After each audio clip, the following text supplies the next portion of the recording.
The story begins on May 6th, 2024. A girl is on top of a building and mentions that this is test number 32. She doesn't have much to say since she knows she will succeed. One would think she was going to take her life, but no. Before touching the ground, she disappears out of nowhere and teleports to the beach. She walks out of the sea after feeling like she was drowning and walks to the shore to step on the sand. She checks her phone. She has just moved 50 kilometers away from the building she was at, surpassing her record. The test was a success, confirming that she can teleport instantly. She teleports to the bathtub in her house and turns on the shower to pretend she's taking a bath. Her mother hears the sound of water and asks her daughter, named Kangmin, when she arrived. Does she want to scare her? Kangmin apologizes. Her mother wants to know where she was hiding. She responds that she was a bit cold, so she went to the sea. Dinner is ready, and her mother reminds her that this weekend is her father's anniversary and asks her to greet her father's colleagues when she sees them. Kangmin already knows this and just hopes her mother doesn't cry. She still remembers what happened to her father, Kangmin's father's death. Upon hearing this, her mother wanted to kill her husband's murderer, but she had to control herself. Kangmin was watching all of this. This is just a mage's memory of the past. Now, for today's test, she teleports from building to building. The time it takes for her teleportation to cool down is between 1 and 2 seconds. The maximum number of consecutive movements is 24. After that, she can feel her stamina running out. There are 2 important tests. One is overlap, and the other is stacking. She shouldn't have tried it because she returns to the starting point, and then there's the pain, as if she had been punched in the face. It's better to be careful. The second is money. The question is, how much can she move at once? She can take up to 5 million, although she later returns the money to its place. Stupid greed never ends well. Of course, she could have used it for school and the academy so that she wouldn't have to worry about transportation for the rest of her life. But even if she wants that, it's too dangerous to use her powers on the way to school.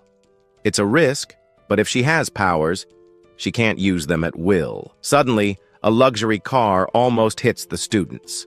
Kangmin tells us that there are some kids who never walk to school. Maybe the superpower is having incredibly rich parents. So, what's the point of her superpower? She can't use it to go to school without being seen since she'd get caught, and she can't rob a bank because she would get caught. For a moment, she thinks about stealing from criminal organizations. But after all, it makes sense to steal. Or maybe a free trip. She gets up from her seat and heads to the warehouse behind the school. She closes the door so no one can see her. Closes her eyes and concentrates, teleporting above the city. What she does know is that thanks to this ability, she can see that this world is more beautiful than she ever imagined. She returns to the warehouse. That was refreshing, simply incredible. What is she supposed to do with this power? Suddenly, she hears some people outside the warehouse. Kangmin checks through the door to see a student named Changji. His face was being painted with lipstick.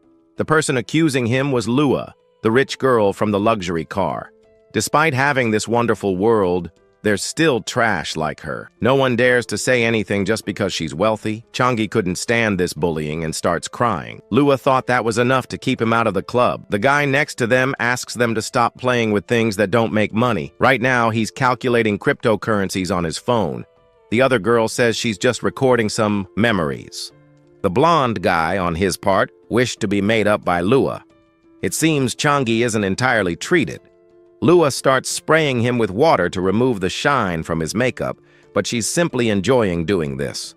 Kangmin mentions that this group is complete trash, but doesn't want to get involved with them. She should use her teleportation to get out of there. It would be a problem if she gets involved with those crazy people. Suddenly, Lua calls her by her name and asks why she doesn't come out of her hiding place. Is she scared? She hates when people avoid her. Is she avoiding her? Kangmin thought about using her powers right then, but upon hearing Lua pressuring her, she gathers courage and steps out of the warehouse. Lua, in an annoyed tone, asks why she wasn't answering. Now she feels bad. Isn't she supposed to greet someone when she sees them? She doesn't know anything about manners, questioning why Kangmin looks at her like that. Kangmin just hoped to endure until the end. Lua asks why she acts like this. Doesn't she have a father? The girl with brown hair tells her that Kangmin's father was on the news. He was a policeman. Now Lua understands why she acts this way. Kangmin, with authority, asks Lua to stop. Lua doesn't like her tone of response and slaps her hard. Kangmin, or rather Mija to be brief, ends up collapsing Lua. Lua doesn't like anyone seeing her like that. Mija must know her place. Her friends ask her to stop. She's just wasting her time with her. The brown-haired girl keeps recording. Kangmin couldn't take it anymore. Suddenly, Lua throws some bills at her to make her feel more pathetic, telling her to use it to buy new glasses and that it would be better for her to buy nicer clothes since she looks like a beggar. Lua's friends laugh at Kangmin for how pathetic she is. Lua will be waiting for them both after class. The blonde guy mentions that my daughter's father is dead as he was stabbed to death, according to what they tell us. He had gotten into a fight with a drunk gangster at a bar. What he was trying to do was stop the fight. My daughter can't stand remembering this. She mentions that it would be stupid to get stabbed by a drunk, but suddenly she is teleported with Lua near the sea. She screams, scared, asking, "What is this?" She asks my daughter what is happening. My daughter responds that she had already told her before. From the beginning, she had asked her to stop, and now she would pay the consequences. She teleports, leaving Lua behind, abandoned in the middle of the sea to drown. One of Lua's friends turns around. Mija returns to the original location. The good thing is that no one noticed. The guy starts wondering where Lua is. Does he want to know where she went? Mija can't believe what she just did. Meanwhile, Lua, panicking, asks to be saved. My daughter, for some strange reason, feels satisfied with what she did.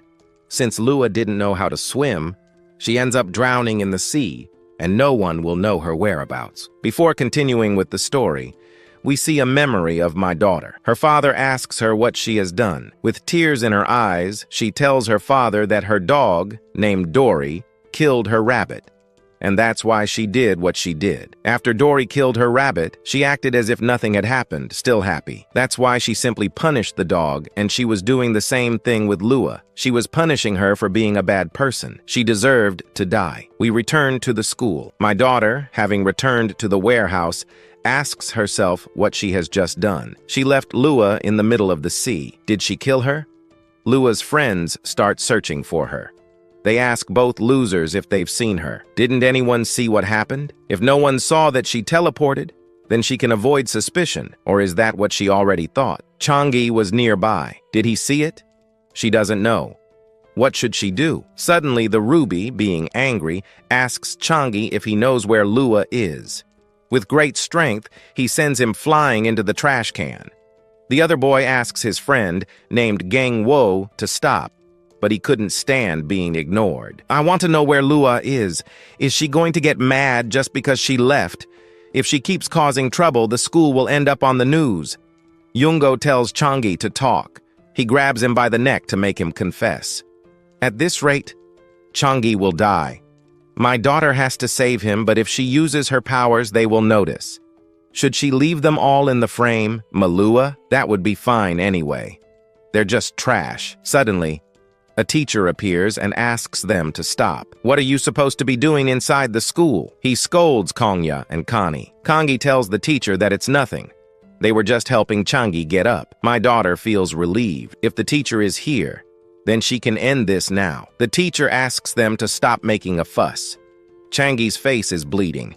He can't let that slide. For some reason, the boys are calm as if they don't care. Connie, in a calm voice, tells the teacher they haven't done anything wrong, so why is he making such a big deal out of it? My daughter is surprised to see that the teacher doesn't respond to this. Now that Connie has encountered the teacher, when is he supposed to return the 50 million won? Is he stupid? No wonder he lost all his investments. My daughter tells us she had heard rumors that the class teacher got deeply involved in cryptocurrencies and lost everything. It turns out that not only did he bet his own soul, but if he doesn't have the money, he'd better disappear. But putting that aside, the teacher asks where Lua is. My daughter is aware of what happened, but prefers to remain silent. She said she couldn't get in touch with Lua, so she came to look for these boys since they are always with her. Connie grabs the teacher by the shoulder. If that's what he came to say, he should have said it earlier. They don't know where Lua is either, which is why they are looking for her. To make it easier, he asks the teacher to help them find her. If he does, maybe he can reduce his debt a little. He wants him to keep that in mind. He better stay alive. The girl with brown hair asks what he plans to do. For now, they should keep in mind that they never saw Lua today. That way, they'll avoid being questioned. She didn't disappear while she was with them, but now what will they do with these losers? If they start talking, they'll get into trouble. Connie asks Changi to listen carefully. From now on, he has to find Lua and report it to him. He'll need to keep his mouth shut, or else he'll be looking for him himself. He wants him to be clear on that. Miha can't help but feel sorry for Changi. Miha will also have to help Changi. If she leaves him alone, she'll be dead meat too. Meanwhile, the three of them will take care of other matters. My daughter knows exactly where Lua is. She was thrown into the sea because of her. Maybe she's dead. What is she supposed to do right now? She killed someone. And it seems there's also a witness who saw what she did. What decision should she make now? On the other hand, in the Philippines, a man, in tears, asks his attacker why he is doing this. Is it for money? Maybe for the 10 billion he owes. He asks the man to forgive him. The guy with an axe in his hand tells him that the money has already been paid, so he should go ahead and kill him. The man with glasses tells him he will pay double what he received. He just asks him to listen and wait, but the man with the scar doesn't have time for talk. The job is done. Today, he'll have to leave early. It's nothing important. Today is his daughter's birthday. Even though he doesn't want to, he has no choice. But still, it's his daughter's birthday. He'll leave the rest to his colleague. He checks his phone, sighs, nervous and tired, and calls his daughter. Lua's phone starts ringing but doesn't answer. The call will go to voicemail, because she's already dead. Her father understands why his daughter isn't answering. Maybe she doesn't feel like talking to him. It's complicated to be a parent, but when is he supposed to be okay with facing her? Sadly, that will never happen again. It's been 2 days since Lua disappeared. The whole country should be in an uproar over the disappearance of the granddaughter of the biggest conglomerate in Korea, but nothing happened. Everything was calm, as if nothing had ever happened. But why is the girl with brown hair worried? No one knows where Lua is. They need to continue calling everyone who knows her. If they can't find Lua, they're dead. Kan writes to his boss to ask for time to search for Lua. Things are getting complicated. Suddenly, Gong Wo appears. Kan asks him if he's found Lua. He responds that he couldn't find her. He beat up everyone he could, but no one knows anything, and his brother keeps calling him. He wants Kanji to come right now, or else he'll kill him. This terrifies him. Will Gong Wo let him go? They're both in the same boat, but Gong Wo doesn't think the same. He was with them just because he liked Lua. But now that Lua is missing, why should he help them? Yura asks him if he's really backing out after all the memories they shared. But what kind of memories is he talking about? Yura has information about everything he did to those girls at the club and how he poured white powder into their drinks. It must have been fun. Too bad they didn't find out. Is he blackmailing him? Cell asks both of them to calm down. This isn't blackmail. It's just a friendly reminder. That's why they need each other as friends. Right now, they need to focus on finding Lua. He knows Gong Wo wants to see Lua again, even though it annoys him. He knows it's true. But why isn't that bastard Changi showing up? My daughter feels like someone is watching her. She's never cared about who's behind her.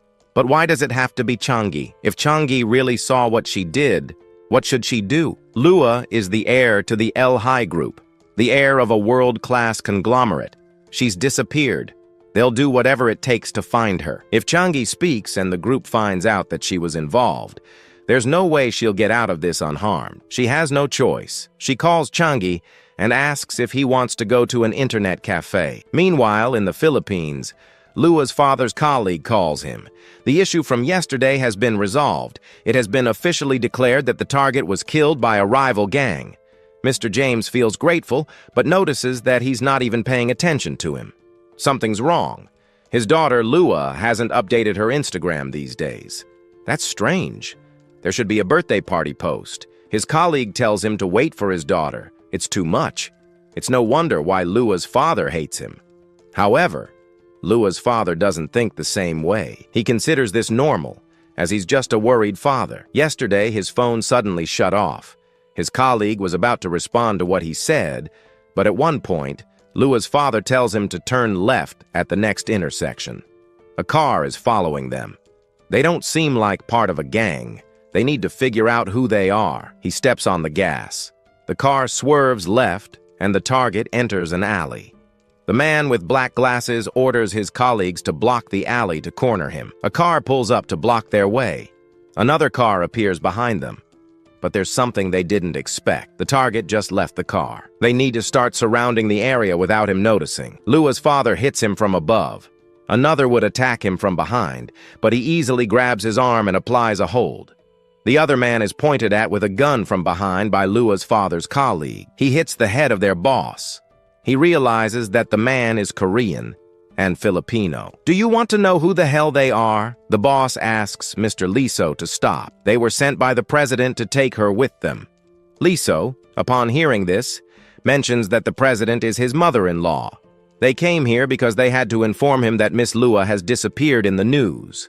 Lua's grandmother, or the president, talks about reducing all underperforming subsidiaries, but Lua is not mentioned anywhere in the news. Are they trying to hide this? How can she be calm after hearing that her granddaughter is missing? Changi, who's by her side, tells Minja that Kanji's team asked them to find Lua. Has she found her already? Minja calls him an idiot. It's impossible for just the two of them to find her. Changi was only worried because of his fault. Minja was also involved, but she doesn't care. She's not afraid of those pieces of trash.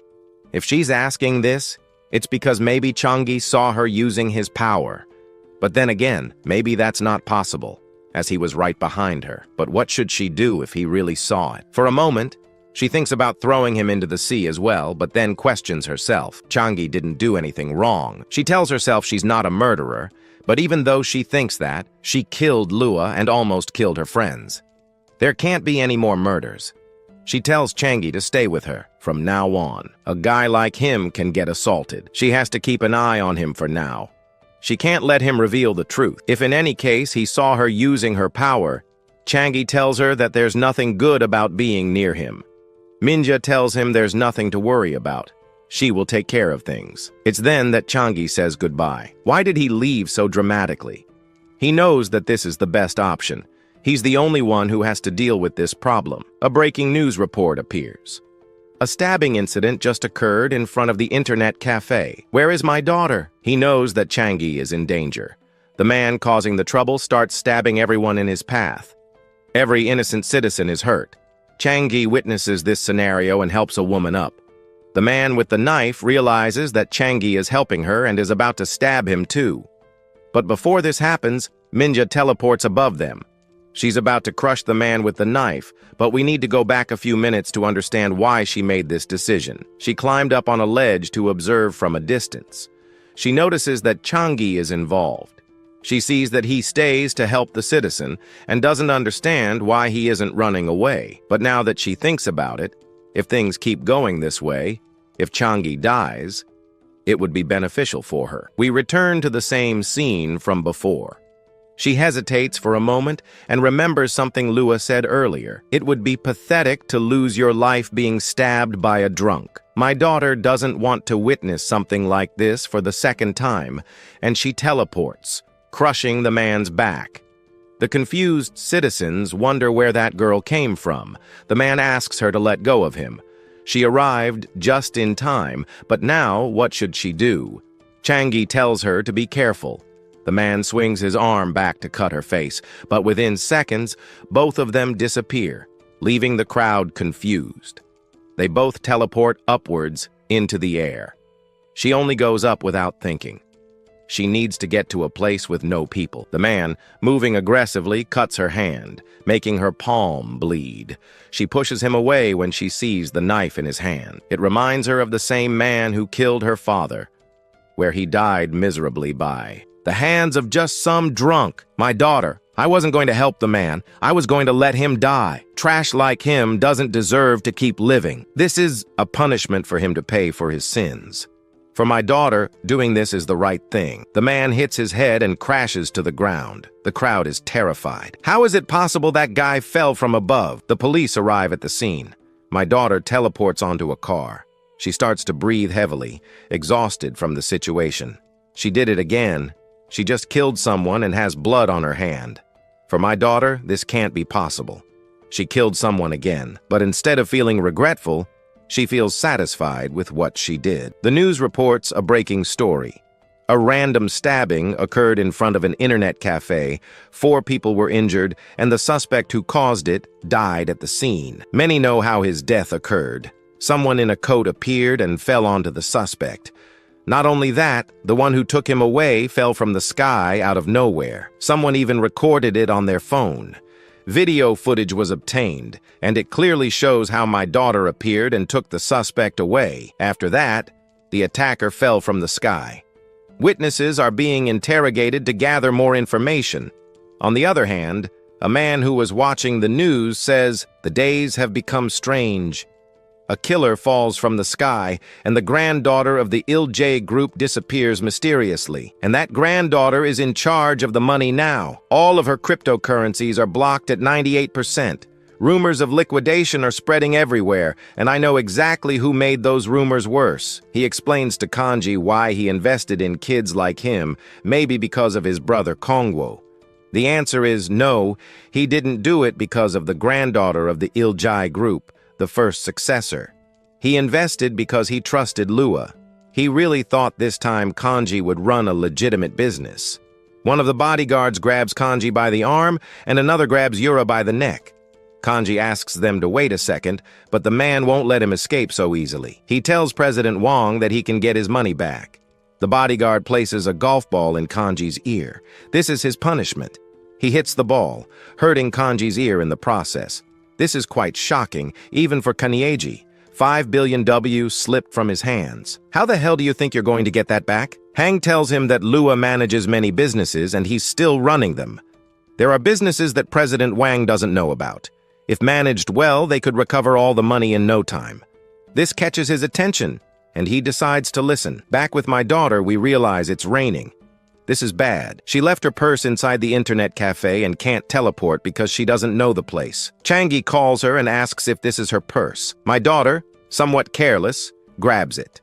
She had picked it up before closing, so she didn't have to go that far. He's still the same guy running errands, even with her. They both fall silent for a moment. She apologizes for saying that, but Changi doesn't mind. But how did he do it? It seems Changi had seen her using her power. On the other hand, at the beach, while some children were playing in the sand, one of them noticed a floating body. Lua had returned to land, but lifeless. But back at the crime scene, Changi asks my daughter how she did that.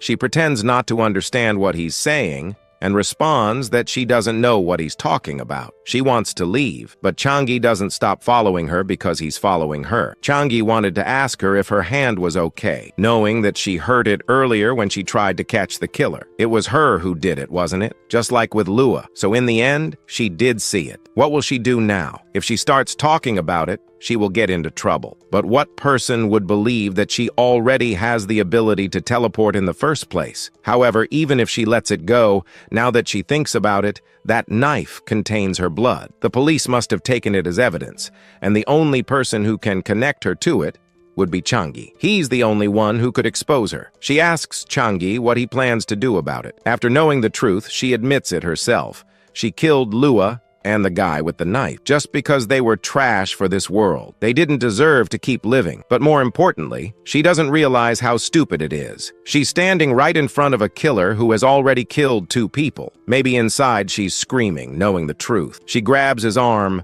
and for a moment, she thought of teleporting to the sea, to the beach, to make him disappear. It seemed like that was going to happen. But after reflecting a bit, Minja ends up laughing hysterically. That's quite hilarious. She would never kill him. She can't kill him. If she were really a killer, Changi would already be dead. Minja starts running in the rain. That was close. She almost killed him. Changi thanks her, thanking her for saving him more than once, both from Lua and that killer. She never thought that doing this would make the other person thank her. She only did it because she considered those guys trash for society. She tells Changi that this never happened. She never had the intention to save him. My daughter is confused. She doesn't understand what the hell this feeling is. On the other hand, we see Kanji and Yura inside a karaoke. For a moment, Kanji thought his ear was going to fall off, but leaving that topic aside, how did they get the 5 billion? They were only given 1 week. If even a single penny is missing, they'll take every last drop of his blood and sell him. It was Lua who convinced him to invest in cryptocurrencies, but now she's disappeared with the wallet. So why does he have to be responsible for all of this? Not even Go convinced his brother to give him some time. He directly asks Yura if he didn't blackmail him to help them. Or is that the reason they beat him up? He's tired of all this. Being in the same boat is useless. Go asks him to calm down. His brother asked him to keep them under control, especially Kanye. He just needs to give them the 5 billion so his brother can get richer. All this trouble started because Lua disappeared. If they find Lua, they can fix this. Also, Go wants to see Lua again. But when is she supposed to come back? She's always been a spoiled girl, but this time she's gone too far. If she's not dead, then she'll come back. But she can't afford to wait. Kanji asks Unbok to call all the guys under his control to check every club and bar. With Gongwo's personality, Lua will appear sooner or later. It's then that Gongwo begins the search. He was supposed to be watching them, but he ended up being an idiot. As for Yura, she will call all the girls from her album. They'll have to sell all the white flour that Lua kept stored. The news keeps talking about the incident that happened earlier. That crazy guy with the knife caused a pool of blood all over the area, hurting every civilian. But now everyone's talking about the unknown figure who stopped him. That person who stopped him was wearing a hoodie. If it weren't for that person, 3 more people would have died. It was exactly the time when students were leaving school. It could have been a total disaster. Another citizen mentions that, honestly, that guy with the knife didn't deserve to keep living. My daughter knows that this isn't a robbery or any other crime. She understands now. She's just eliminating what she considers bad. The authorities are still investigating this unknown individual. But without the proper clues, the investigation is getting complicated. Lisu's colleague tells him that they've finally arrived in Korea and it's a mess. Does this make any sense? Lisu, somewhat worried, responds that yes. Now they're in one of the Yai Group buildings. Lua's father was waiting for the president, the grandmother of Lua, or rather, Liso's mother-in-law.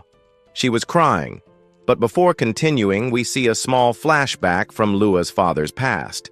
He was panting and somewhat hurt after arriving at the hospital in Korea. He had come for the birth of his daughter, but unfortunately, his wife had passed away. Lua's grandmother mentions that a man has his duties to fight, hunt, and protect his territory for his partner and his descendants. It doesn't matter if it's for the country or anything else. Nothing comes before a man's primary duty.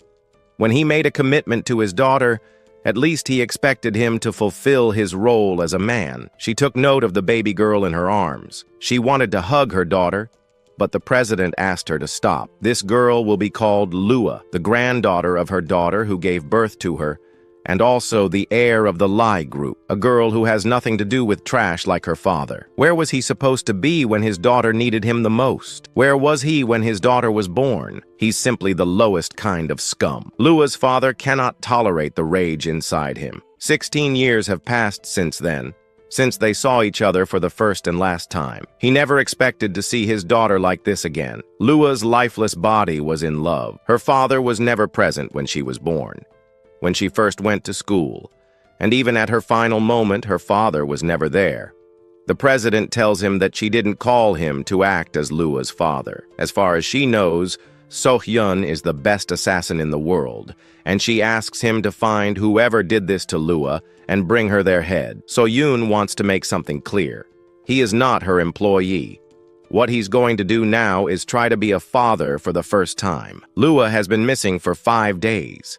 Some noticed that Lua hadn't been coming to school lately. Maybe she went abroad to study. Even the boys who used to hang out with her stopped coming. In any case, it's better not to see her at school. Some hope she'll drop dead somewhere. My daughter, upon hearing all this, feels happy. She has killed 2 people, a crime that can never be forgiven. But all the students are happy. Someone suddenly calls her, And that voice sounds familiar. It's Changi. And here too is another person whose face lights up. It must be because Lua is gone. Now there's a smile on their face, dramatically joyful. It seems like they were right to have killed Lua. She tells Changi to stop acting like they know each other. She asks, "Why? Didn't you call him a murderer? Or are you not scared?" Changi tells her that he never said that. Yesterday he just thanked her and wanted to return the favor for helping him. She asks if he's going to give her a magic seed. Changi tells her it doesn't have to be anything big, he just wants to help. Then he asks her to bring him a can of coffee. He barely slept last night, and he has a headache. Changi asks if that's all she wants. Minja tells him that if he doesn't want to, he can leave. However, Changi gets excited and tells her that he'll go buy it right now. Minja tells him to wait a second. It seems like being the errand boy suits him. Changi buys a can of coffee from the vending machine. He's happy to bring it to her, but on his way, he runs into Kanji and W. It's been a while since he saw him. He notices the can of coffee and asks if he bought it for him. Changi, out of fear, says yes. He then asks if he has looked for Lua. Changi says he has no idea where to even start, so he hasn't even tried. They'll talk for a second on the rooftop. With Go, he's thrown hard against the rooftop windows. Kan asks why he likes to live like that. At least he should pretend he's looking for her. Minja was also supposed to help him. Changi asks them to search for Lua themselves. Kanji thinks maybe he heard wrong, and Changi repeats that they should go search on their own. Kanji cannot tolerate this, and W ends up kicking him in the stomach because it makes things more difficult. If anyone looks for Lua, they will stay with them forever. Changi knows that without Lua, the two of them are nothing. Kanji was going to let it slide for receiving the coffee, but he will no longer be merciful. He asks Unbok to strip him, and that's what he does. He takes off all of his clothes, leaving him in his underwear. Kanji receives a call from Yura and asks how things went. She tells him that she found a warehouse using the number Lua left, but she doesn't know if the white flower is inside the place. She can't hear him well because of the noise. Kan asks her to wait a moment and asks if she has found Lua. Kan replies that no, he is currently on a call with Yura. If necessary, it would be better to record Changi while beating him. Kanji, for his part, will step out for a moment to give Yura instructions. Changi asks Unwak to stop, but he simply grabs him by the shirt and tells him that he doesn't like doing this kind of thing. However, he has no choice. He punches him in the stomach. Hitting people is much more fun. He has disappeared, and his brother is bothering him. He has the desire to kill everyone. Suddenly, my daughter appears and asks him to stop. She arrived at the perfect moment. Hiding only made Changi suffer. Did she come here to get beaten up? Or did she really find Lua? If she didn't, then she will die at his hands. She has a face free of worries. How many people must she have trampled on to live like this? Gong takes her by the head and asks if she is listening. My daughter tells him that he needs to be punished. At first, this amuses him, but all of a sudden, my daughter teleports him to a construction site. From now on, she will give him a punishment like he has never received before. She drops Gong, and Mihai teleports. The impact of the fall causes one of his legs to break. That's quite an exaggerated reaction. W curses, asking where the hell she has taken him. She tells him that this could be called the Tower of Repentance. He asks how she did that. Mihai doesn't answer the question and tells him that this abandoned construction building is perfect for making him reflect on his sins. What sin is she referring to? My daughter approaches the broken part of Gong's leg and crushes it. She is giving him a chance right now. He should repent for his sins and promise to live peacefully for the rest of his life. And she will let him live. He curses her, saying she is just talking nonsense. But before he could touch her, he is teleported and falls headfirst. My daughter cannot understand people like him. Why do they live so recklessly? Doesn't a yes exist in their damn brains? W asks if she is crazy. Doesn't she know who her older brother is? My daughter knows that he will never change with just words. She grabs him by the shirt and calls him a foolish, evil person. He is simply another piece of trash. After so much crashing, Gong W is left half dead and asks her how it is now. Has he finally come to his senses? Gong W tells her he's sorry, that he's been wrong all this time. Now is the time to make a fresh start. The apologies shouldn't be for her, but for Changi. He will do whatever she tells him. It seems he still doesn't understand. Suddenly, Gong W picks up a rock to hit her in the head, but she teleports. It seems like he's hopeless. He deserves to die. Returning to Kanji, he tells Yura that they must turn the white flower into money. It doesn't matter if they don't have Lua's permission. They must put their lives first. He hangs up the call. He was going to call Yong Wo, but sees that he's nowhere to be found now. Where has he gone? He steps on Changi's head and asks him to wake up. He asks where Kong Wo went, but it wasn't necessary to ask since he suddenly appears falling from the sky. Blood spreads everywhere. Both of them are stunned to see Kong Wo's body. The one most frightened here is Changi. Kong Wo is dead. Changi, after analyzing a little, assumes it may have been my daughter, and he's not wrong. She, being up above, sends her greetings. This part disturbs him, and he disappears with teleportation. Meanwhile, Soun is heading to his daughter's school to look for Lua's friends and interrogate them. He knows that those three can't be responsible for Lua being found 50 kilometers away from the school. It's crazy. There's no way a group of high school students could do that. He, being Lua's father, doesn't know his daughter very well, but those three know more about her. He just needs to make them answer every single detail to find out the reason for Lua's death. Sojin's colleague is surprised. Now he's trying to act like a good father. He knows this is wrong, but it's just brilliant. This is his chance to fill the cracks in that old man's wounded heart, and he will make sure to fill it completely. I forgot to mention that the name of this blonde is Harry. She knows So-yoon will get it. For a moment, she stops. There's police at the school and an ambulance, too. She asks one of the students who was leaving what happened at the school. The student she's interrogating is my daughter. She tells her that there was an accident. Someone fell and died. The encounter between them doesn't seem to be just a coincidence. They both stare at each other for a moment, and then my daughter leaves after giving her response. Harry asks, So-yoon, what's going on? And he responds that it's nothing. Just that the girl over there reminded him a little of Lua. Now, we're in the principal's office. Harry introduces herself as the secretary of the group. The president gave her some instructions to confirm some things. He also requested a meeting with Lua's teacher. The principal introduces Lua's teacher, who tells Harry that his name is JNH, Lua's teacher. But there's something that intrigues him. Who is the person behind her looking out the window? She doesn't have to tell him. The teacher gets scared and understands. She heard that a student died today here at this school and asks if by any chance it's related to these three. Both the teacher and the principal are startled and tell her that W was found dead on the rooftop. Soji notices that Lua's teacher seems nervous and approaches him to ask something. He said he was Lua's teacher. Does he want her to tell him the details of Lua's school life? He'll have to tell her everything in detail. Meanwhile, Yura tries to contact Kanji, but he doesn't answer. She's scared of having to handle these things alone. Suddenly, Kanji, covered in blood, enters the warehouse. Yura asks him what happened, why he didn't answer the phone, and where Keiwo is. Kanji tells her that Keiwo is dead.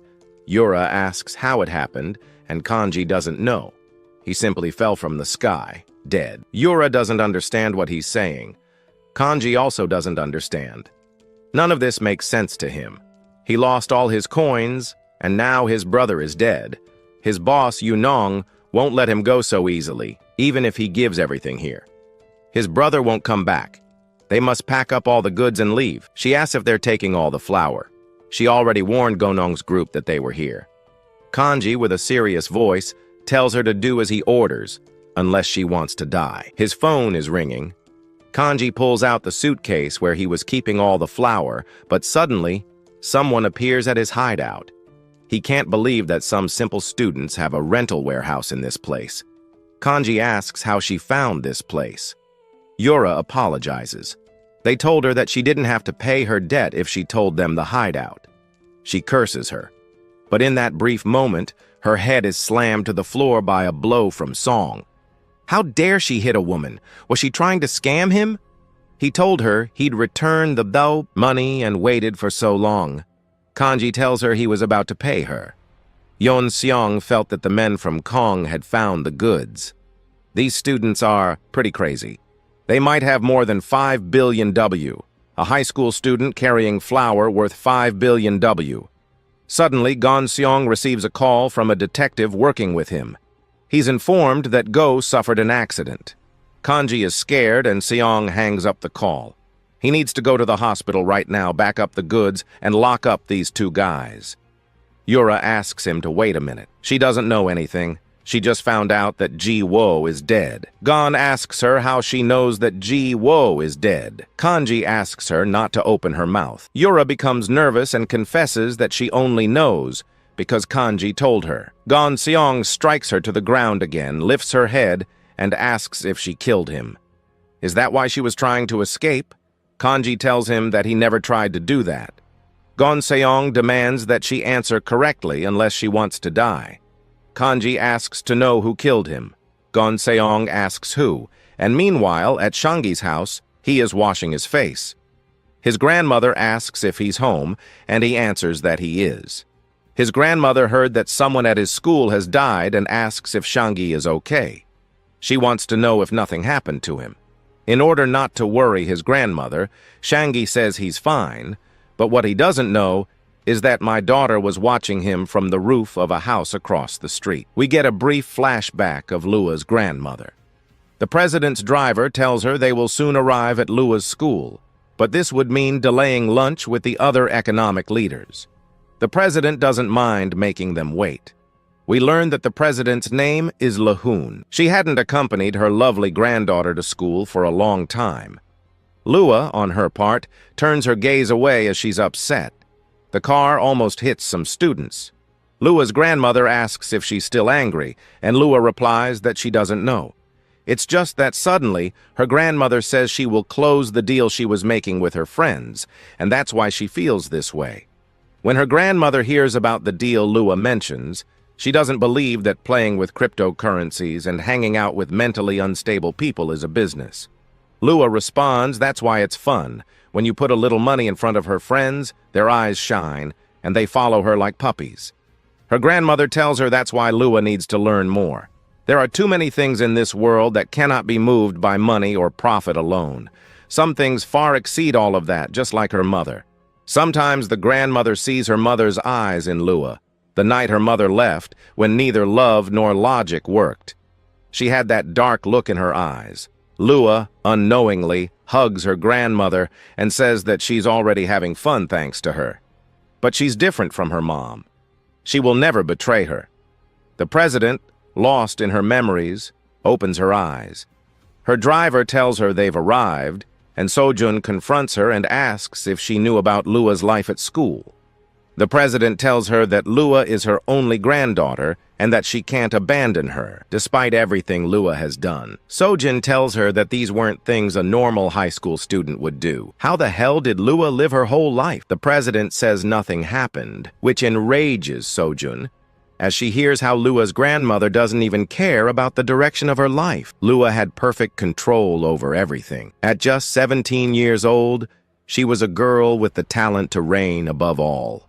Sojun was about to grab her by the neck, just like he had been trying to do to his daughter. The president tells him that Lua is her granddaughter, and it's important to note that for Sojun, Lua is not his daughter. Although this infuriates him, he knows she is right. Sojun was never there for his daughter and cannot consider himself a father to Lua. He holds back his urge to finish off the president and lowers his head, not knowing how to respond. The president will provide everything Sojun needs, so she asks him to go and do his job.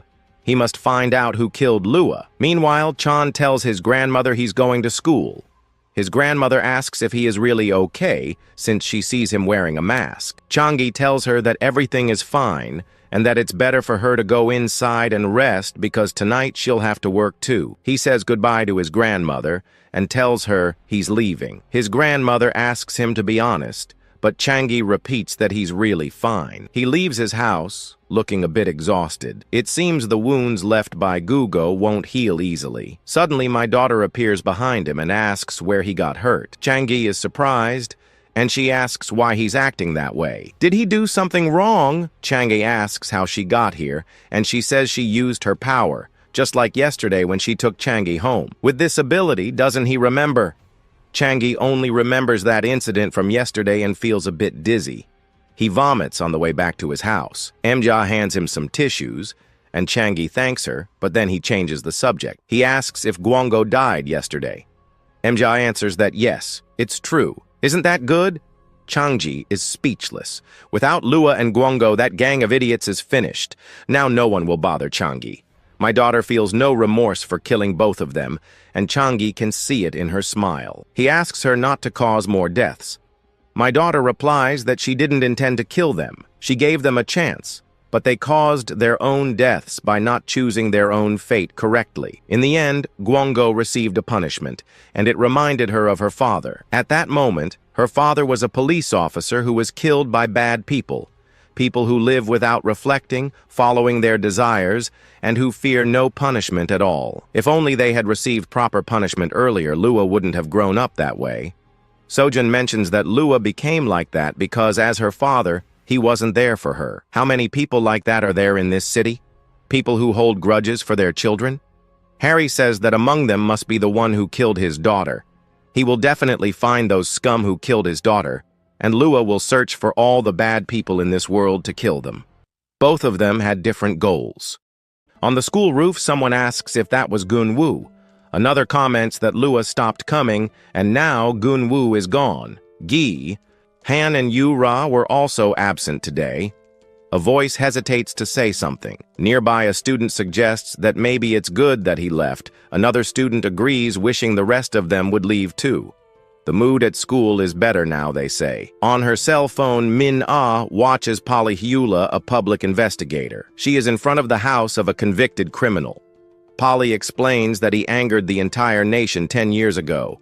The investigator shouts about the public's right to know what the police are doing. Suddenly, Min-Ah realizes something. Chan-hee appears behind her and asks if Min-Ah will go there. He mentions that the victim died 2 years later due to the trauma. Since it was after the trial, the criminal did not receive any more punishment. Chan-hee calls for Min-Ah. Min-Ah covers her ears and thinks to herself, how unfair this is. Ignoring the call, Min-Ah leaves the room in a hurry. Running after her, Chan-hee asks Min-Ah to stop doing that. The girl turns around abruptly, questioning what that could be. She asks who benefited the most from that. Why shouldn't others enjoy it too? Min-Ah insinuates that maybe Chan-hee wants everything just for himself. Desperately, the boy stammers in denial about people. Chan-hee warns her that she could get in trouble if they find out. Min-Ah just repeats his words with disdain. Shrugging her shoulders, the girl simply turns her back and keeps walking. The boy still tries to call her, but to no avail. Distracted, he ends up bumping into a classmate who calls him weird. The girls accuse him of trying to enter the girls' bathroom. Chan-hee apologizes, saying he got confused. Totally embarrassed, he doesn't know what to do now. He seems completely lost at the moment. At that moment, Min-Ah appears, adjusting her coat near the door. With a smile, she comments that that guy was at home. Chan-hee is shocked, not understanding what she means. Another student shouts for them to check YouTube. The criminal in the news fell and was caught live. They say he jumped from his own house. The live broadcast shows Polyhula narrating the man's fall. She screams that her Polyhula channel caught it all on camera. Polly questions if it was a guilty conscience that made him take his own life. The full video is for subscribers only. Turning to Min-Ah, the boy starts to stutter about what just happened. The girl with glasses responds indifferently. She claims she was just in the bathroom the whole time. The scene changes to a morgue showing Hwang Gun-woo, 17 years old. A doctor explains that the cause of the end was nerve damage from a fracture in the neck. However, he adds a caveat. Detective Cho asks what the problem is. The fracture is consistent with a fall from a height, but the boy was found on a rooftop. Cho reflects that there are no tall buildings nearby. Noticing the presence of others, the detective asks if they are from the Il-hai group. A woman confirms that she is from the secretary's office. He then asks if this has anything to do with the little princess. There was a noise about that incident on the beach, right? The secretary replies that she is just an employee and wouldn't know. With a sharp look, she suggests that it would be better if Cho remained a simple detective too. The detective laughs, saying that he would do that if he could, but he knew the boy lying there very well. That's why he is very curious. Cho wonders how close the brother of the biggest boss in the city is to the princess of the Ilhai group. "It seems like you know a lot, huh?" comments the secretary. "Not much," replies Cho, claiming to be just a simple detective. A police officer rushes in calling for Inspector Cho Hung-yeon. The victim's family has arrived. At that moment, a man in a white suit and sunglasses enters the room. The doctor identifies him as Hwang Gun-seong. With a somber expression, he mutters, "My little brother." His eyes fix on the covered body on the stretcher. The sight makes him lose control and start screaming. He shouts his brother Gunwoo's name in fury. The detective confirms his identity with the police officer, who answers yes. Gun-seong yells that he's going to finish them off. The secretary asks his superior if he's done. The man in the suit asks who that is. The girl explains that Hwang Gun-seong is Gunwoo's brother. Gun-seong continues to boil with anger. He turns to the two, asking who they are. Gun-seong demands to know why they are circling his brother. The man in the suit looks at him with calculating calm, irritated. Gun-seong asks what the other is looking at. Without warning, he punches the man in the face. Detective Cho shouts his name, trying to intervene. The man's glasses fall off as he calls for the detective. Cho holds him back, asking him to calm down for now. Reminds him that he needs to take care of his brother's farewell. Gun-seong growls, still furious but restrained. He lets out a scream of pure frustration and pain. The detective tells the man in the suit to leave if he is done, asks him to remember that they helped calm things down. The superior agrees with a subtle nod. He and the secretary enter the elevator and the doors close. Inside the elevator, the man comments something strange. Hwang Gun-seong didn't ask how his brother left. The secretary looks surprised and asks if they should leave him alone. With a determined look, he says, "Let's start with that bastard." We return to Mina and Chan-hee on the busy street. Chan-hee chases her, asking for a second to talk. He insists that this isn't right. Mina turns around and asks what isn't right. She wants to know what he's worried about. "You think he should live comfortably and leave in peace?" she asks. "Take this human rights talk to the victims." The boy screams that it's not like that. "You took a life. How can you be okay with this? If you keep going like this, you'll unexpectedly..." Mina grabs him by the collar. She stares at him closely and asks, What are you saying, I'm the villain?" Chan-hee tries to explain herself by stuttering her name. With a sinister smile, she asks, "Do you want me to show you?" "The villain you're talking about." A truck speeds down the street. In the blink of an eye, something strange happens. Chan-hee's eyes widen in surprise. He finds himself being held by Mina, floating above the city. The boy screams in terror at the height. Mina smiles and says he doesn't know anything. She continues talking about me as she lets go of his hand. Chan-hee begins to fall toward the ground below. Luckily, his fall is cushioned by some vegetation. He cries in despair at the fright and the situation. Min-ah appears next to him, asking him to calm down. She says he won't leave so he can pull himself together. She confesses to having been scared the first time she was teleported up confused. Chan-hee asks where they are. Min-ah tells him to look around. The boy's eyes widen when he sees where they really ended up. At the top of a cliff, Min-ah asks Chan-hee if the view isn't nice. Ever since she gained her ability, Min-ah comments that she's been looking for views like this a lot. Chan-hee seems surprised. A sign indicates that the area is restricted to climbing because it's too steep. Smiling, the girl says she doesn't care about the sign. The boy is amazed by the landscape ahead. Chan-hee comments on how the view from there is totally different from that of an observatory. Placing her hands on his shoulders, Mina asks if it can be compared to seeing through glass. The girl with glasses seems thoughtful for a moment. Yoon Chan-hee seems to think about what it would be like to see this view every day. Mina promises to take him more often if he keeps it a secret. Chan-hee asks excitedly if he's serious. Laughing, the boy thinks that even if he told her, no one would believe him and they would think he was crazy. Suddenly, Mina gets very close, scaring the boy. With a serious look, she asks if he's going to go around telling everyone. Chan-hee quickly denies it. The girl then pinches her friend's cheek, reaching out her hand. Mina asks him to hold on tight elsewhere. A man in a white suit observes a body. He mentions that the report will come out tomorrow, and the body will be released. His companion suggests that it will be for the funeral. Hwang Geun-seong immediately denies it. Determined, he states that there will be no funeral until they catch whoever took his brother's life. Detective Joe reprimands Hwang Geun-seong for saying dangerous things. He reminds him that it has not yet been considered a criminal act. Geun-seong receives a call and asks how it went. On the other end, they inform him that they have found a clue. Detective Joe seems surprised by the sudden change. He argues that it could have just been an accident. He asks Geun-seong not to make things worse. Behind the sunglasses, a furious look is thrown. Without warning, Geun-seong grabs Detective Joe's collar. Geun-seong yells at him to play dumb. That's what he does best. He reveals that he gives him money for this. Telling his men to leave, Geun-seong leaves the place. We see a building while the name Hwang Geun-seong is mentioned. Inside a car, a woman analyzes information about Geun-seong on her cell phone. He is CEO and chief developer. The girl concludes that he is basically a bandit.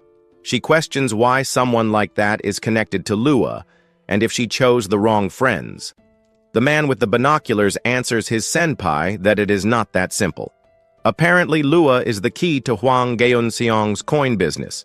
Insinuating the support of the Ilhai group attracted a lot of people. They were about to go public, but Lua passed him by. The strange thing is that only the rumor of liquidation spread, and Lua did not gain anything. Anyway, Geun-seong is furious with her now. Suddenly, the man seems to spot something important. Through the scope, he spots Geun-seong and his men getting into a yellow car. He instructs the driver to follow him discreetly. They want to find out how Geun-seong plans to vent his anger. With a flash, Min-ah teleports with Chan-hee to a couch in an abandoned building. Chan-hee asks, confused, where they are. Min-ah replies that it is their secret base. It is an abandoned building that no one touches. The place was built on the side of a mountain, so no one comes here. The boy is surprised to see a wall full of photos. Min-ah explains that they are photos of places she has been. Memorizing the images makes things easier for her. Chan-hee thinks it is amazing. Excited, he asks if she can just go to the United States or Europe. The girl answers that she hasn't left Korea yet. There is a limit to consecutive teleports, too. Her record in a single jump was to the West Coast. After that, she felt completely exhausted. Chan-hee notices her friend looking a little tired. She admits that even this distance secretly consumes a lot of energy. She asks him to wait a second. In another flash, Min-ah disappears, leaving Chan-hee alone, and surprised alone in the room, the boy begins to worry. Believing that the doors would be locked, he tries one. To his relief, she opens it. Looking outside, he realizes the danger. The building is not only abandoned, it seems about to collapse. Sitting on the floor and scared, he calls out to Min-ah, asking her to come back. His expression shows how apprehensive he is. A sudden glow catches his attention. Min-ah returns carrying some boxes. She asks if he waited long. Upon opening a box, Chan-hee gets super excited. They are the popular Starbite donuts. Smiling, Min-ah says that it is a small joy he gets with his skill. No matter how famous the store is, she gets there in no time. She comments that eating there seems a little strange. Chan-hee agrees a little awkwardly. Back on the cliff watching the sunset, Min-ah calls out to Chan-hee. Min-ah suggests that it would be amazing to open a cafe there. Chan-hee agrees, saying that it would be a success with that view. She says that he may not believe it, but she is actually a romantic. Chan-hee is surprised by the confession. Min-ah continues saying that the world is much more beautiful than one imagines. If she had lived an ordinary life down there, she would never have known this joy. With a smile, she asks Chan-hee if she still seems like a monster to him. The boy seems to ponder her question a little, blushing. Chan-hee suggests that maybe she should just enjoy the moment. She questions why suffer with such incredible power. He thoughtfully repeats about her incredible power. Mina reveals that she still has no idea how she got the power. She has never consumed anything strange or been near radiation. She wonders what the reason could be then. Turning to him, Mina says that thanks to him she discovered why she has this power. Chan-hee reacts, surprised.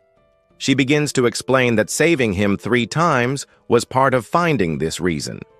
Chan-hee listens attentively, standing, and with a determined look, Mina declares that this is her duty. The statement leaves Chan-hee completely shocked. Grabbing her shoulders, Chan-hee asks how taking lives can be a duty. He warns her that something terrible is going to happen. With a slight smile, Mina asks if he is afraid that she will be caught. Hugging her, Chan-hee says that is not the problem. As a human being, he cannot. With tears in his eyes, he shouts that he cannot ignore that the person who saved him is destroying himself. Both are breathless with the intensity of the moment.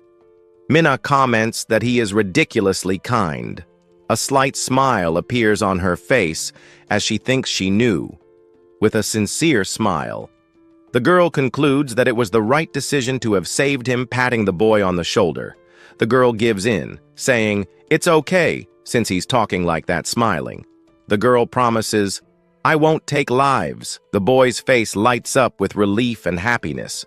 He calls out, "Mina!" The boy still asks if she's sure. The girl answers bluntly, changing scenes. We see a street at night from inside a car. A voice asks if that is really the place inside the car. We see Kang Gi-han all bruised. He confirms that he is almost certain that is where Yoon Chan-hee lives. One of the henchmen grabs him, shouting for him to do it right. If they don't find Yoon Chan-hee, Gi-han is done for. The boy trembles with fear. Looking desperately around, suddenly, Kang Gi-han sees the duo on the other side of the street. Gi-han points excitedly at the target. It is Yoon Chan-hee. The informant assures that there is no doubt. It is him. The boy claims that shortly before Gun-woo passed away, he was alone with that boy, Yoon Chan-hee. The man in the front seat asks who the girl with Chan-hee is. Kang Gi-han is confused, but the man says, whatever. The head of the operation orders them to bring the two to the car. Meanwhile, Chan-hee and Mina remain distracted. The duo finally notices Kang Gi-han across the street, visibly hurt. Chan-hee calls out to him. "Gi-han?" Kang Gi-han's condition is pitiful, his face covered in bandages. The girl also asks what happened to Kang Gi-han. He doesn't answer. He just stares at Chan-hee. Kang Gi-han finally speaks, pointing at Yoon Chan-hee. He ended Gun-woo, didn't he? The duo is stunned by the accusation. Chan-hee asks what nonsense Gi-han is talking, all hurt like that. Screaming, the boy tells Kang Mina to leave.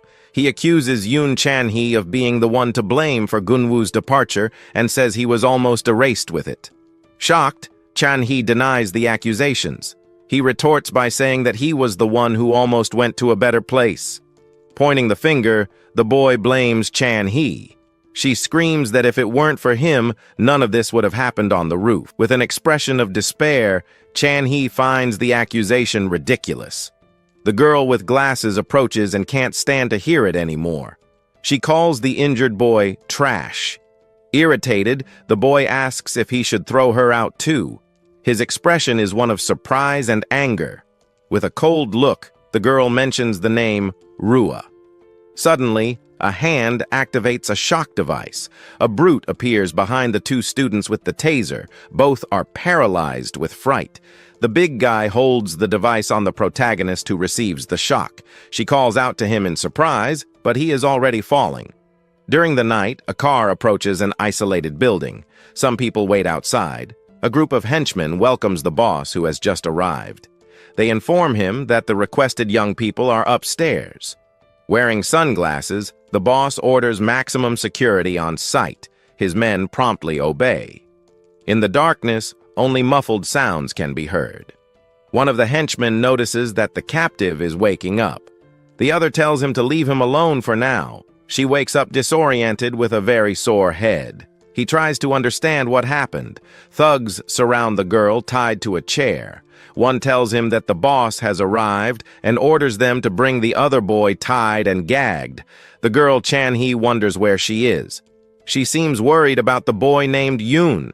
Still gagged, Chan-hee worries about what happened to Yoon fallen on the floor. Yoon is badly hurt. A thug informs him that he vehemently denies the accusation.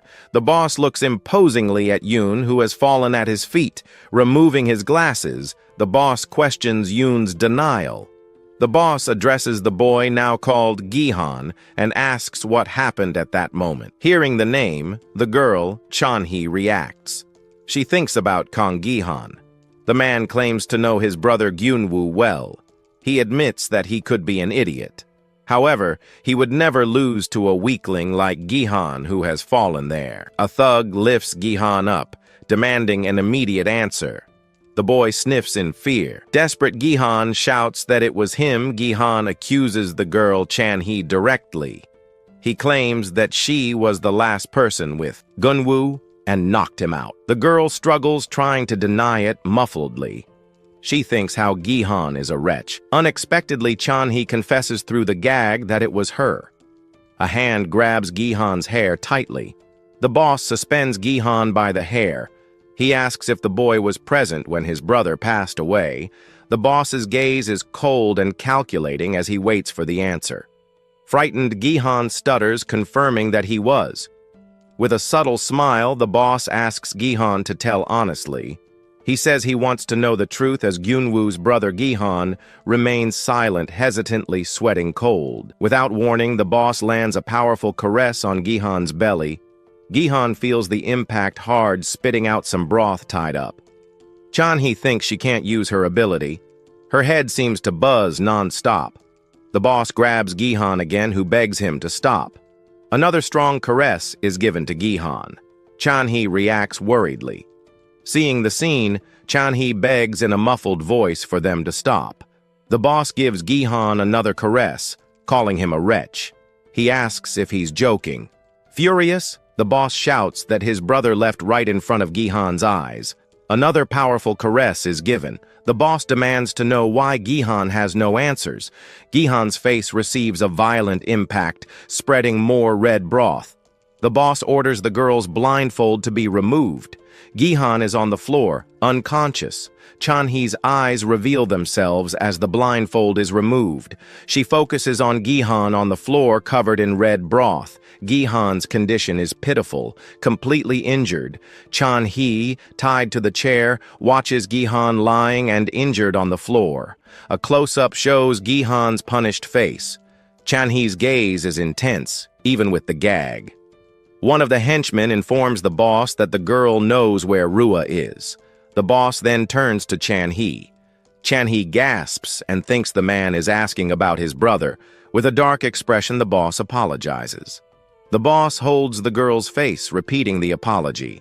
He calls her name Chan-hee. Crouching down in front of her, the boss asks what she is apologizing for. The boss's face up close shows his intensity and threat. Chan-hee begins to remember the incident in the past. She regrets not having finished everyone on the roof. She thinks that everything happened because of her hesitation. The boss's expression changes to shock and fury upon hearing the confession. The boss takes out his anger by striking her.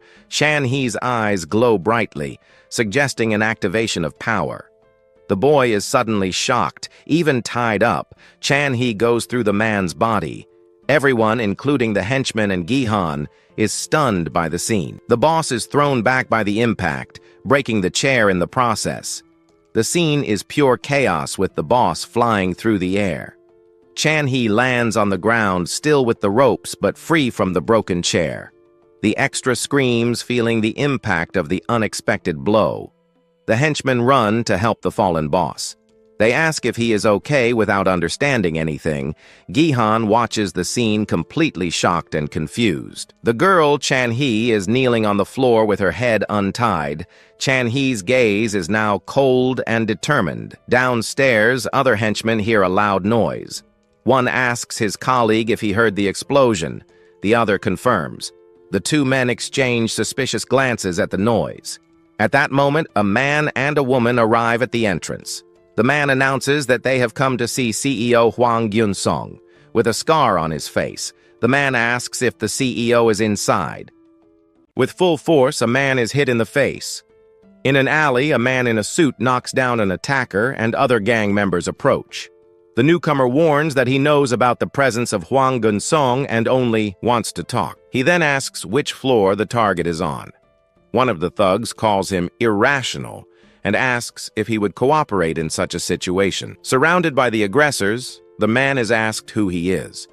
He only repeats his question about Hwang Gyun-song and warns them to answer. One of the thugs seems apprehensive about the unfolding situation. Suddenly, a blonde girl appears and scolds the man. She says that no one would answer like that, and that's why she always asks the questions. With a smile, the young woman asks for everyone's attention and says they are there to talk. Suddenly, one of the aggressors tries to hit her from behind, but she notices. The thug still mocks her, asking her to speak louder. With a sinister smile, he pulls out some blades and asks where he should hit her. However, the aggressor is surprised by something unexpected. The object he was holding is now stuck in his own forehead, leaving another thug shocked. He realizes too late that he was hit by his own sharp object. The girl, with her hand extended, says that he scared her. Wasting no time, another thug furiously charges at the girl. The girl skillfully dodges the man's strike, who shouts in anger. Quickly, she grabs the attacker's arm mid-movement. With a fluid motion, the young woman throws him forcefully to the ground. She then picks up the sharp object from the fallen thug's hand.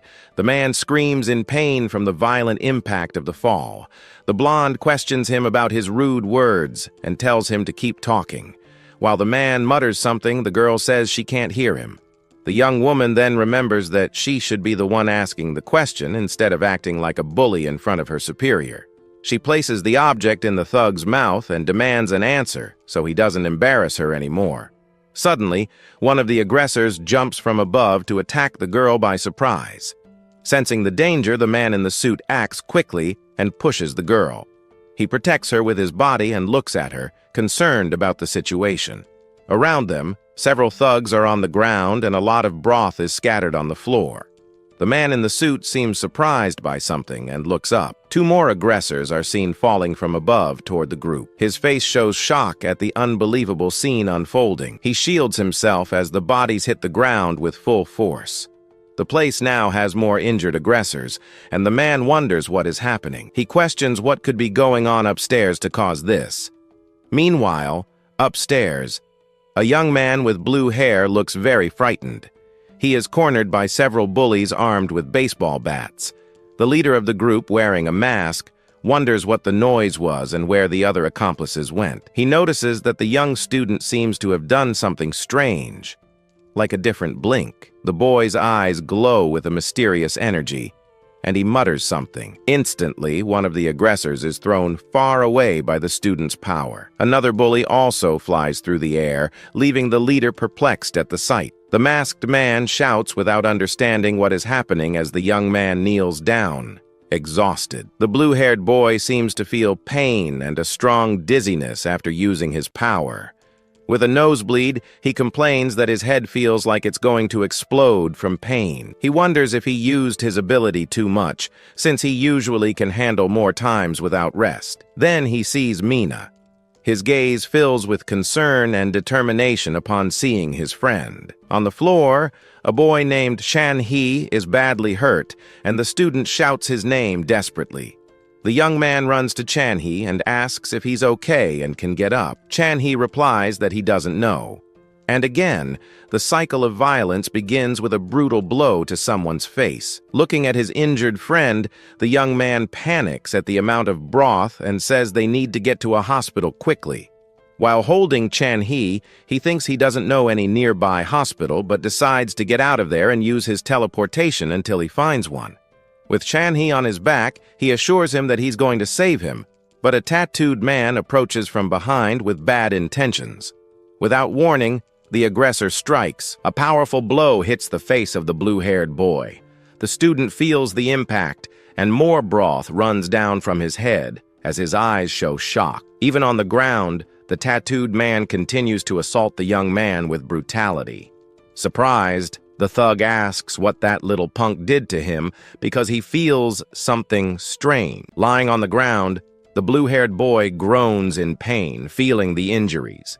He realizes that his body isn't moving and despair takes over his expression.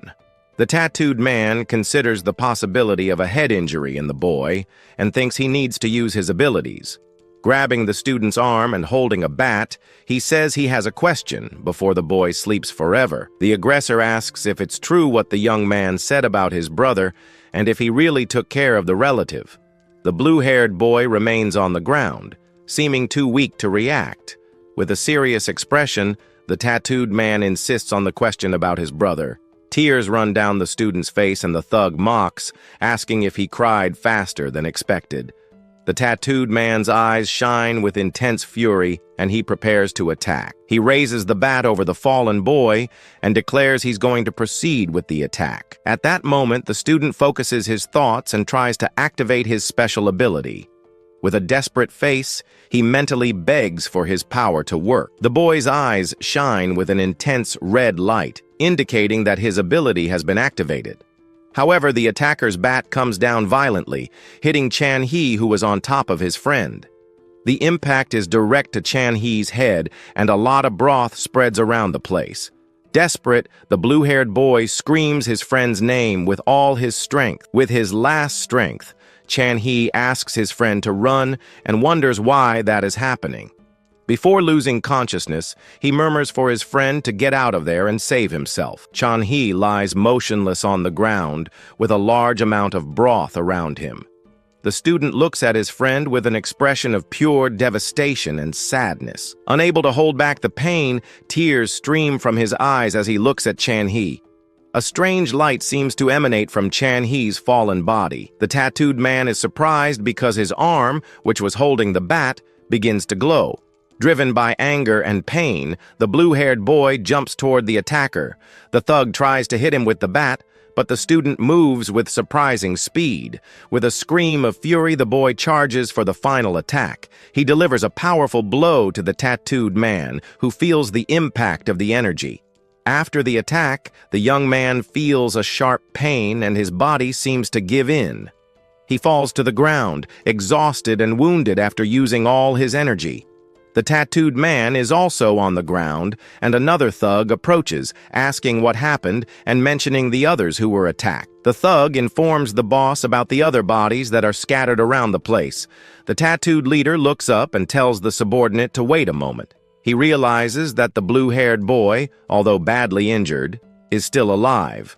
With a cruel smile, the tattooed man says that if they melt the boy alive, it'll spill broth everywhere. The student is unconscious and a kind of energy bandage forms on his head. Suddenly, the tattooed man is thrown far away by an invisible force. He hits the ground violently while the young man remains unconscious. Lying down, the blue-haired boy opens his eyes, surprised by something that happened. The man in the suit who was on the lower floor appears and approaches the student. With a worried expression, he kneels and asks the young man if he's okay. Without hesitation, the man in the suit stands up and lands a powerful kick to the face of the tattooed thug. The attacker falls defeated and mutters that there's something before fainting. The man in the suit then turns his attention back to the student who is lying on the ground. The blue-haired boy remains on the ground with a lot of broth running down his head. Worried, the man in the suit approaches and asks again if the boy is okay. He observes the student and asks if he can get up from that position. The boy keeps his eyes closed and seems too weak to answer. In a flashback, we see the blue-haired boy with glasses and a curious expression. Back in the present, the man in the suit asks why the boy was in that dangerous place and says he'll take him to the hospital. The student murmurs something almost inaudible while still lying down and injured. We see a red-haired girl lying on a hospital bed with several stitch marks on her body. The man in the suit's eyes widen in shock as he realizes something.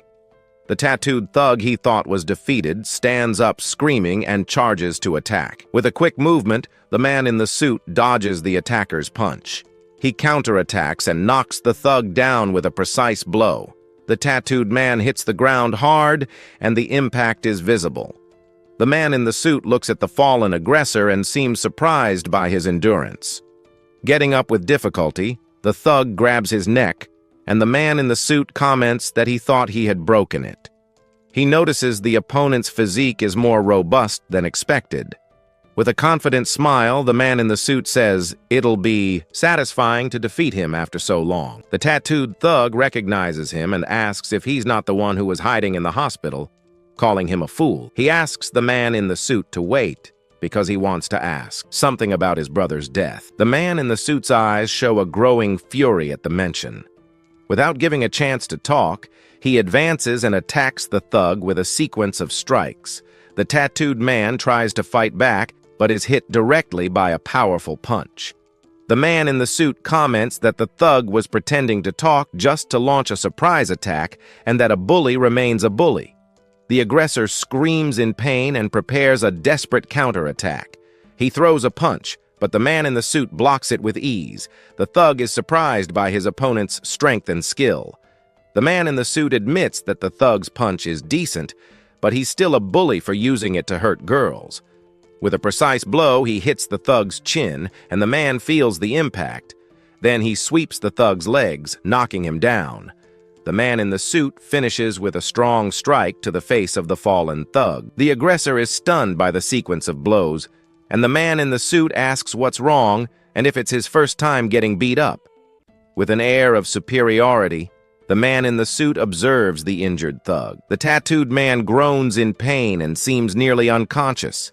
Angry, the thug tries one last attack, calling the man in the suit an imbecile. The man dodges easily and prepares a new blow.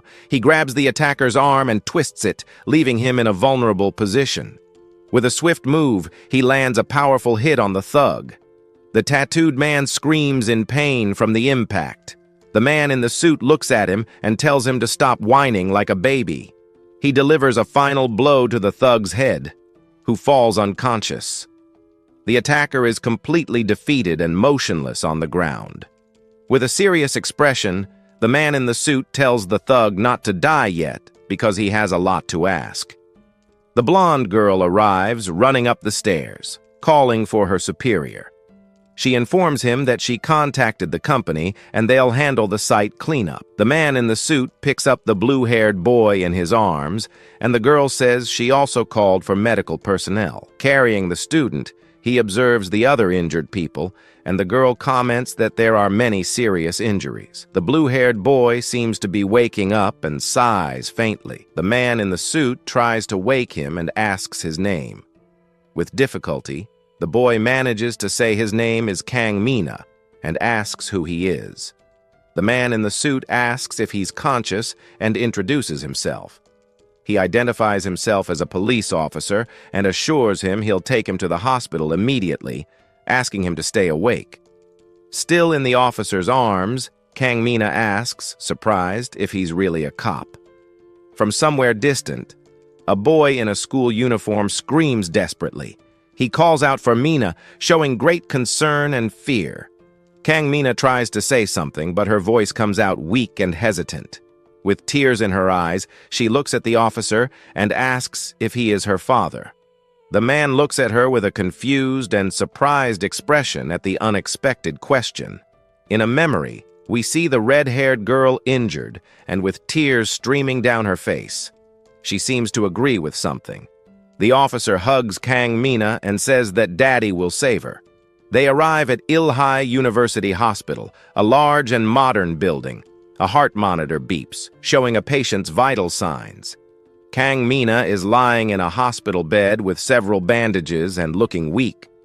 Her eyes are half open, and she seems to be resting after the trauma. Suddenly, a woman enters the hospital room with a shocked expression. The woman approaches the bed, calling for Mina and thanking her for being awake. Kang Mina wakes up, a little confused, and asks if that woman is her mother. Her mother tells Mina to stay lying down and explains that the doctor said she hit her head badly and needs complete rest. Worried, the mother asks what the hell happened to her daughter. She hugs Mina and says she was also very afraid of losing her. Mina replies that she's okay. Kang Mina then asks what happened to her and how she got there.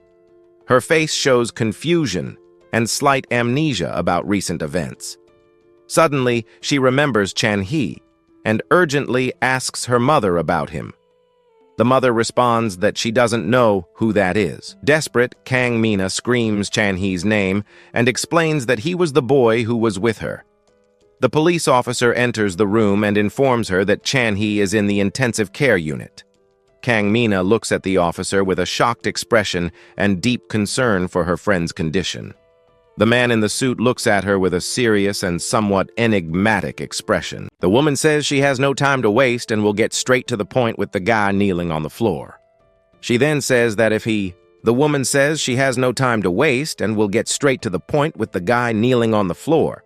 She then says that if he cooperates, he might stay alive. The kneeling man starts cursing a lot and shouts that they messed with the wrong person. He continues with the threats and says he will end everyone and their families too. The girl then puts something strange on him, and the guy starts screaming in pain. After a while, the guy is now tied to a chair, and the girl hopes he has understood the situation. Then asks the first question and wants to know if he ended Li Lua's life. The man in the chair is shocked by the question and wonders if Li Lua really left for a better life. Just watches the guy's reaction with a serious expression. Desperate, the tied man shouts that he doesn't know anything about it. He explains that Li Lua was the one who took care of all his cryptocurrencies, and now he is lost. Suddenly, the man seems to remember something important. He then reveals that he knows someone who said he knows where Lua is. The guy reveals that it was a girl with glasses named Kang Gi-han who told him about Li Lua's whereabouts. Our hero then remembers an injured girl who called him father. He becomes confused and wonders if the man is talking about that same girl. The man shouts that they got the wrong person because he only wanted to catch the one who took his brother's life. With a crazy smile, he starts talking about this Kang Mina. Our hero's assistant is shocked to hear what he has to say. Suddenly, the tied man's body begins to contort violently, becomes tense, realizing that something very bad is about to happen. The man's body falls forward and the girl runs to him asking about his injuries. Unfortunately, before he can answer, he begins to expel an absurd amount of red liquid from his mouth. He looks at the scene completely in shock, not knowing what to do. It was too late, and the tied man was no longer among the living. The scene cuts to with a serious expression in a different place. We now see a girl all bandaged up in a hospital bed. Apparently, she is thinking about a certain man. She remembers meeting our hero in front of the school one day. A woman next to her calls her Mina and asks if she doesn't remember anything.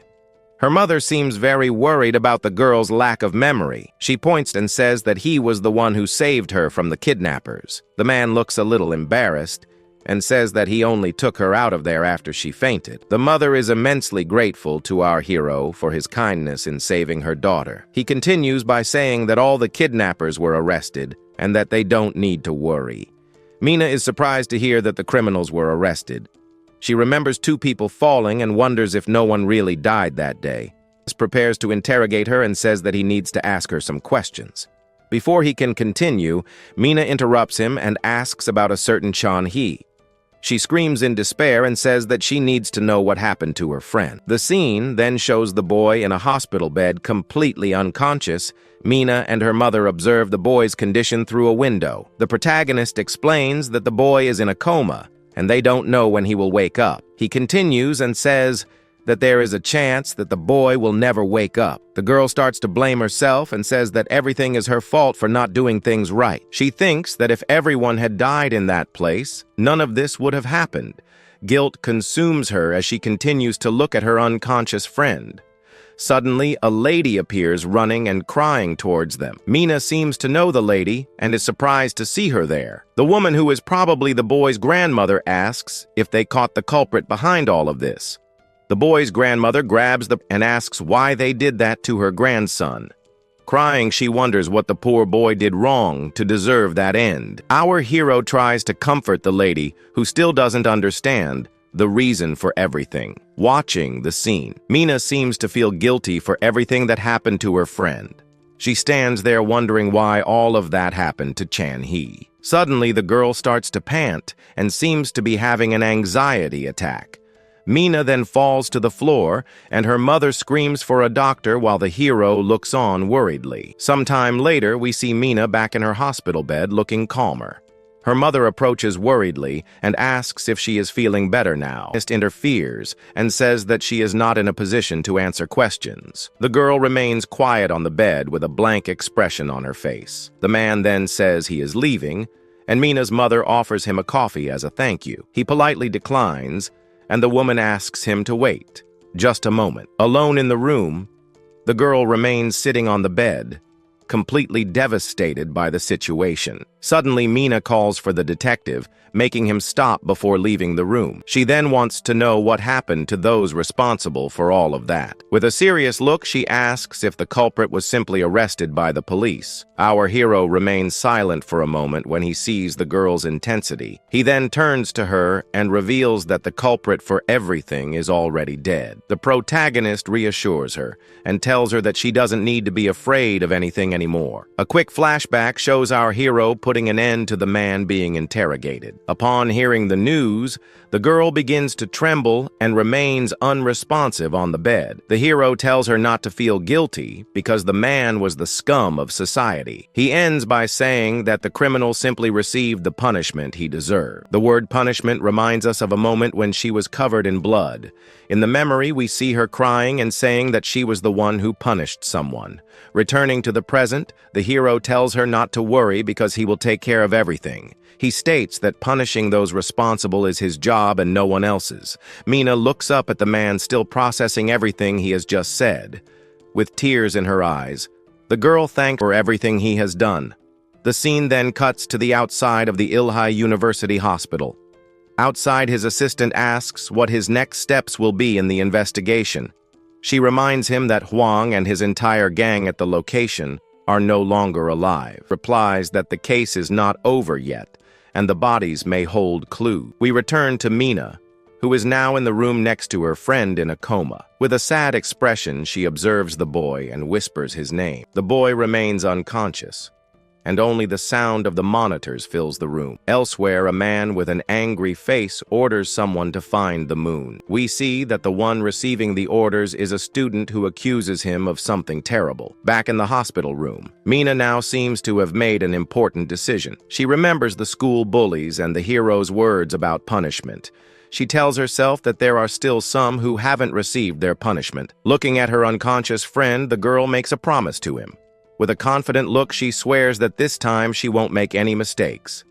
Once again, we see the facade of the large university hospital at night. Our hero and his partner are leaving the hospital with serious expressions. In an unknown place, a mysterious woman asks Lee Soo-yeon for an explanation. She is sitting in front of our hero and a bag with a body inside. He answers that the report was written without any doubt about what happened. The woman criticizes him, saying that if he continues like this, he will never find out the truth. The woman shows a photo of a man in agony and criticizes him for his way of working. The assistant gets angry and defends her superior, saying that he did nothing wrong. With a look of contempt, the boss simply asks what the girl said. His partner explains desperately that the guy was acting very strangely. He interrupts her and takes responsibility, saying that it was his fault. He reinforces that the body was recovered by them, and therefore the responsibility is the team's. His assistant is upset with his attitude and can't say anything. The boss says that it's good for him to admit his mistake, but that doesn't take away his responsibility. The hero and the woman then turn to leave, with the assistant following them. The woman warns him, saying that she'll let it slide this time, but makes a threat. She adds that if a mistake like that happens again, he'll be fired. Alone with her boss, the girl continues with an angry expression on her face. The boss then turns and leaves, leaving the pair alone to talk. Before leaving, the woman stops and asks about the children that Huang kidnapped. The woman orders an investigation of the two to find out how much they know about Lua. She orders that if they know too much, they must keep their mouths shocked when hear the cruel order from her superior. She finishes by ordering him to erase any trace that could tarnish Lua's image. As she walks away, She comments that Chan-hee being in a coma might be for the best. He calls her president and argues that young people could be Lua's victims. She responds that if that's the case, there's even more reason to shut them up. With a cold smile, she says that a father should fulfill all his duties. The detective just watches her with a serious expression on his face. The scene then cuts back to the large university hospital at night. In the room, we see Mina sleeping, while Chan-hee seems to finally wake up. Slowly, the young man gets up and puts his broken glasses on his face. Standing, the boy observes the hospital room, still a little disoriented. His bare feet touch the cold floor next to an empty food box. The boy observes the remains of food inside the box with a blank expression. A quick flashback shows a boy smiling happily at some point in the past. Back in the present, he sits on the couch and starts fiddling with his cell phone. His focused gaze reveals that he's about to take an important decision. On the screen, he finds a picture of a guy named Kang Gi-han having fun. He remembers trying to kill Gi-han, but his attempt failed. The worst part is that Gi-han witnessed his special ability during the fight. The man in the picture is the main culprit for our boy's current situation. With a look full of hate, the young man decides that he needs to be found. In the car, the detective says that Kang Gi-han is the top priority of the investigation. His partner asks about Mina and remembers that she knows about Miss Lua. The girl reveals that it was Kang Gi-han who told everything to the late Huang was desperate to find his brother's killer, and Gi-han helped him. Realizes that Huang may have been just another pawn of Gi-han. The image shows Huang's brother all bruised after a fight. Our hero wonders how Gi-han got such confidential information. The memory shows the exact moment when Huang's brother fell down the stairs. The word fall seems to turn on a light in his head. He asks Wanhari what was the cause of Lua's end according to autopsy. The detective tells her to turn the car around because he needs to check something first. He says he needs to take a look at the body of the girl named Lua. Back at the hospital, his partner screams, saying he can't do that. The doctor tries to stop them, saying that the president has forbidden them to touch the body. Shortly after, a security guard appears and tells Lee Suyeon to stop immediately. The man tries to put his hand on his shoulder to force him to leave. However, is faster and grabs the guy's arm tightly. With a quick movement, he throws the guard to the ground, who screams in pain. His colleagues, seeing the scene, run towards the detective without thinking twice. He, however, is not shaken by the threat and faces the men head-on. Our hero then easily knocks down everyone who tried to get in his way. Terrified by the scene, the doctor just watches without knowing what to do. He passes by the guards and says that he came to see his daughter and that they are not to interfere. The scene cuts to the morgue where the light flashes as they call him. Desperately, the doctor tries to pull his coat, begging him to stop. The doctor says that the president will take care of it, but the man does not listen. His partner then asks what he is looking for, and he points it out, saying here. The detective shows a bruise on the girl's skin that is almost imperceptible. Looking more closely, he realizes that there is not just one mark on the body. He notices that there are at least 2 different marks on the girl's back. Our hero then concludes that Lua must have fallen from a very high place. Wanhari is very confused by her partner's deduction, who continues. He says that the culprit who killed Huang Gaonwu and young Lua concludes that the murderer of the 2 victims is the same person. Thank you for watching.